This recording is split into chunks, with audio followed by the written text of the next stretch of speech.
इतवार की शाम थी। आसमान पर सियाह बादल थे और बारिश ऐसे गिर रही थी जैसे हर बूंद किसी पुराने राज को जिंदा कर रही हो। मैं अपनी नानी के पुराने घर के सामने खड़ा था, एक ऐसा घर जो सालों से बंद था। लोग कहते थे कि संडे को इस घर में वक्त रुक जाता है, लेकिन मैं इसे सिर्फ अफवाह समझता रहा। दरवाजा खुला तो ठंडी हवा ने मेरे जिस्म को छू लिया, जैसे घर मुझे पहचानता हो। दीवार पर लगी घड़ी 12 बजे पर रुकी हुई थी।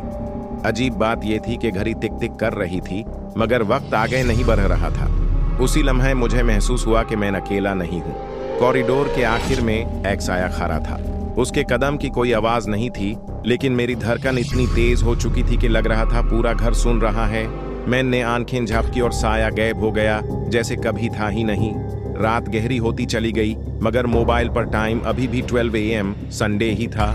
किचन में गया तो फर्श पर एक पुरानी तस्वीर पड़ी थी। तस्वीर में एक लड़का था, बिल्कुल मेरी शक्ल का। नीचे लिखा था संडे 1996। मेरा जिस्म ठंड से सुन्न हो गया, क्योंकि मुझे याद आया कि नानी के घर से एक लड़का संडे को गायब हो गया था। तब मेरे कान के बिल्कुल करीब एक आवाज आई, तुम यहाँ नए नहीं हो। मैंने मुड़कर देखा तो वो साया मेरी ही शक्ल में मेरे सामने खड़ा मुस्कुरा रहा था। उसने कहा, हर संडे एक रूह जागती है और अपनी क़ैद से निकालने के लिए किसी जिंदा इंसान की जगह लेती है।